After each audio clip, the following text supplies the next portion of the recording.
Hi, guys. Welcome to session 2. You made it.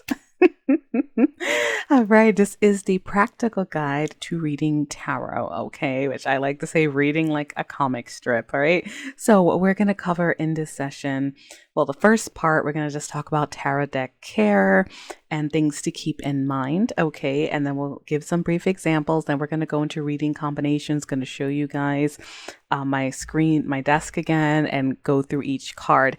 Now, you may have be very familiar with the cards by this point, but I'll still go over some of the meanings and what to look for in case you're still getting used to it, okay? After that, we will go through the same process, but with oracle cards. And the last section, we're going to talk about combining them, okay? So let's get into it. All right, so I'm going to talk to you guys about tarot deck care. All right, you hear a lot of talk about cleansing your decks. Okay, now this is really a personal preference. You see some tarot readers, one method, they knock on it, which I like to do sometimes. Other times I prefer to stay away from the deck for a little bit.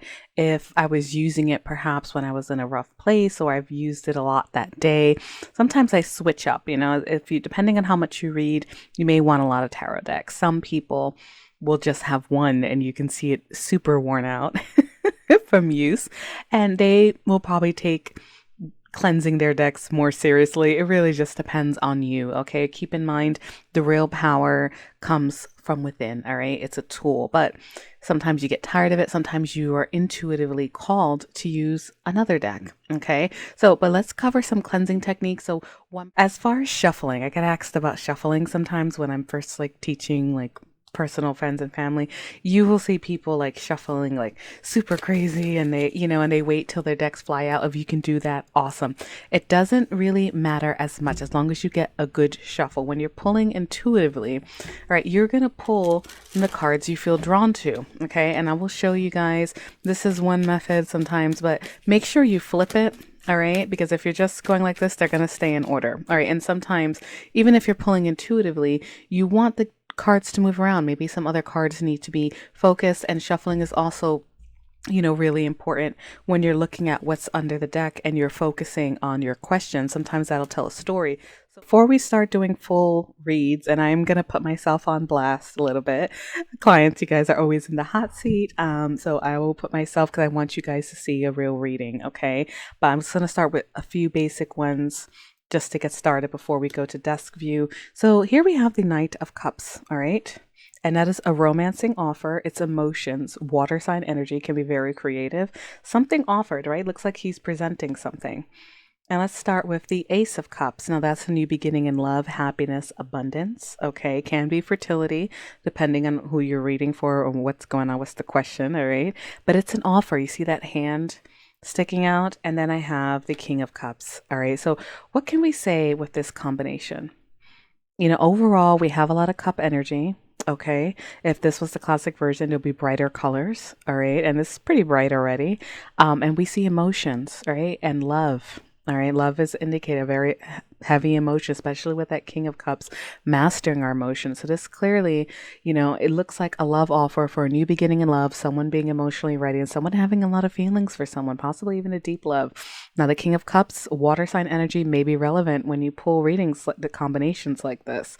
And that's Cancer, Scorpio, Pisces, or someone filled with love, maybe not wearing their heart on their sleeve, even though the cups and love will be like a great, great thing to see. That king does it. He's very you know what I mean? Because sometimes he may not be obvious, but sometimes it's just talking about love, someone who cares about you, or even their sign. All right, that's how it comes up for me. If you start associating images differently, all right, spirit tries to work through your psyche, right? Things that you will understand. So if you have a sign, just like when the universe is trying to point signs to you, they're going to talk in a way that you understand, whether you're channeling or you're getting downloads, spirit downloads, seeing signs, angel numbers. Same thing with tarot, because they know what you're thinking. They're trying to get you to understand something. All right. So now the next to this, I have the Star. So you can see this is pretty positive, right? Like wishes coming true, love, some type of offer, maybe healing energy, optimism, Aquarius energy may be relevant with that Star card. But overall,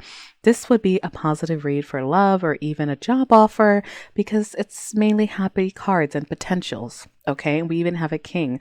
As far as love readings are concerned, the bigger the court card, the heavier the seriousness. But that gets tricky as you keep asking questions and stuff. So I'll get into that a little bit later. But we have pentacles. All right. So I feel one more. Now I'm curious. I'm like, wait a minute, guys. All right. So we got the world as the overall energy.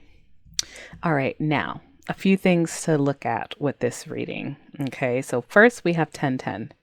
Okay. And these are kind of cards I want to clarify. But even if you weren't pulling clarifiers and going more in depth, this is 10 of Pentacles. What do we see here?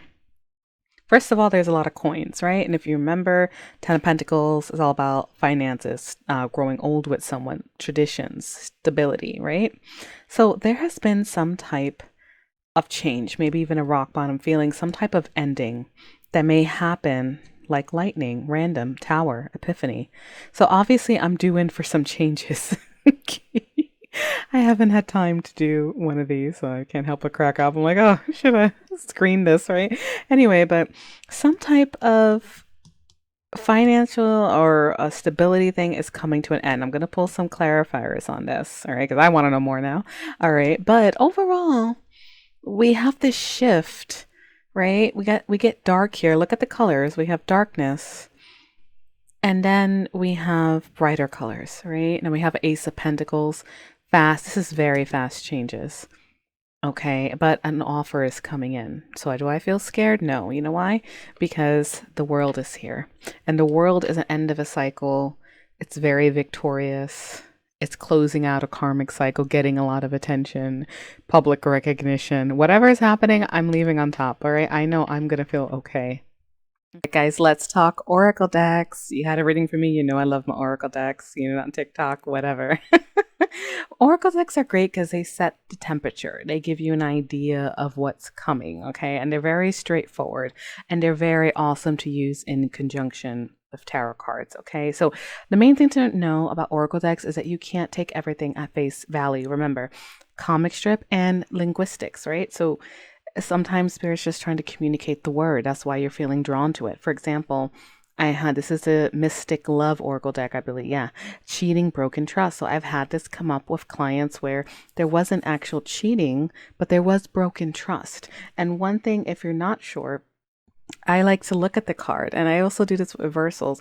And where does my intuition? I ask spirit, like, which one, and whatever feels strongest is what I kind of gravitate towards. Or the clients will later tell me, yeah, there was this person stole this or did this or whatever. So, you know, don't always take it at face value. Single parent, some single parent, then it says responsibilities there. Now, it could be a single parent, literally.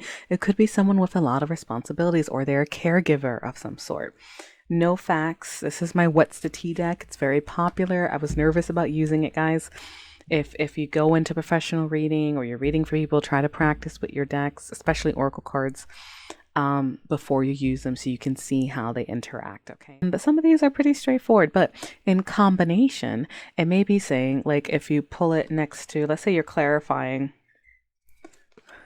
time to go out and have fun, third-party interference and competition comes out. Now, if you're asking about your person, you know, there could be like, hey, you know, they're having fun with somebody else. So you read that literally. You get what I'm trying to say? That could be depending on your question. These are love examples. Now, if you get third-party interference, going out and have fun, and someone's having inner growth, now this could be a more positive influence on this person. Let me see. But if you keep pulling and you see intimacy and bonding, or they have like not what it looks like, that this person is just healing maybe and having fun, you know, this is how the cards kind of interact with each other. It's research. This is a card about learning. And you saw me earlier in the tarot cards with the Page of Swords. Been really percolating about expansion, deciding what's right. And I've been doing a lot of research. Page of Swords is a student. So is the Page of Pentacles. Okay. So timing. All right. Things may take time to learn. Yes, I'm making connections. Yes, I'm definitely have met a lot of people, met new clients. My perspective may be may need some work, okay, because it's taking time. But they're trying to tell me that it may be And this, again, he doesn't carry a gun, right? So this is what I'm talking about. He may feel intimidated or threatened because I'm so, or I'm coming off that way to him when he sees, because this could be showing what's on his mind. Now, you see, he's coming through with a lot of healing energy, trying to restore the balance. It looks like if it's him, and we'll see, a 90% chance, I would say. Um, I'm not holding, we'll see where it goes, but there is some type of intimidation or he's bugging. In the guidebook. So, what have we been seeing on all of these readings for love? Someone's coming towards me to apologize, maybe offer, it could be a small token, something, but it looks like some happiness. And what's in the bottom of the deck? Wishes coming true. The Star card. The Nine of Cups is also technically a wish card we pulled that for feelings. All right, Knight of Cups. This is like the Knight of Cups. And Offer, this is like that card too. The more you use these decks, the more you'll see how your intuition, how spirit, when you ask them questions, how they're going to, it's almost like you're dipping into timelines too. All right, so let's do this. What do we got? This is a Love Oracle deck. If you're a client of mine, you've probably seen me use this. I use this deck a lot. Very underrated. So I was going to do what's coming up for me in love. So this is like a love reading, healthy choices, and the chaser. Yes, I felt like I was chasing. I walked away. I made healthy choices for myself. Okay, so we have the distance. You guys have seen that in my, readings already. You see the sense of betrayal. I felt obviously someone was masking and looks like around a commitment. But this is twin flame energy. Or there's some, if it's not twin flames, just we have back and forthness. We're opposites. It is very spiritual connection with us, whatever. Sorry to be so blasé, but there is this commitment energy that keeps showing up. Okay. Seven of Wands, a defensive energy, all in determination. Three of Cups, and that could be third party or reuniting, dating. You see coffee cups, meeting, talking. This is like celebrating a reunion. Six of Swords again. Moving forward, just like the Ship card. Trying to heal. Or literally like reuniting and then to move past these things and talk about it. To get to Ten of Cups, a healthy commitment because we see a family with each other or something, something of that nature. Ace of Pentacles, what we started this whole lesson with.